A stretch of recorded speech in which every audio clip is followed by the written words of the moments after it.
पागलांचा। नाशिक येथील द्वारका परिसरातील काठे गल्लीमध्ये अनधिकृत दर्गा पाडण्यासाठी गेलेल्या महापालिकेच्या पथकावर हल्ला झाल्यानंतर तणाव निर्माण झालाय।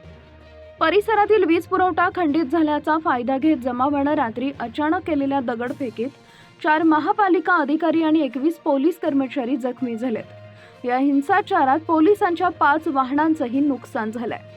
उच्च न्यायालयाच्या आदेशानुसार बुधवारी दिनांक 16 रोजी रात्री सातपीर दर्गा विश्वस्तांनी दर्गा हटविण्याची प्रक्रिया सुरू केली होती। दरम्यान दर्गा हटवण्यास विरोध करत जमावानं परिसरात गोंधळ घालण्यास सुरुवात केली।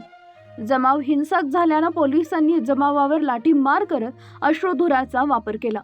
दरम्यान जमावानं केलेल्या दगडफेकीत 21 पोलीस अधिकारी कर्मचारी जखमी झालेत। पोलीस वाहनांचं नुकसान झालंय।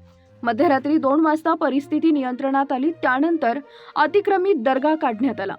परिसरात तणावपूर्ण शांतता आहे। पोलिसांनी संशयिताची धरपकड सुरू केली आहे।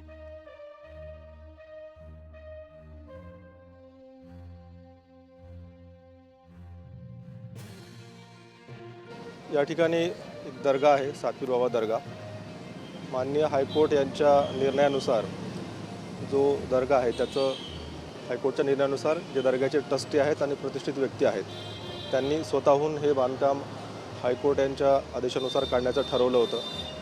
त्यानुसार रात्री सुमारे 11:30च्या सुमारास ते या ठिकाणी हे बांधकाम काढण्यासाठी आले होते आणि त्यांनी सुरुवात केली होती। परंतु याच वेळी एका दिशेने उस्मानिया चौक येथे एक गुंड लोकांचा जमाव त्या ठिकाणी याला विरोध करण्यासाठी जमला।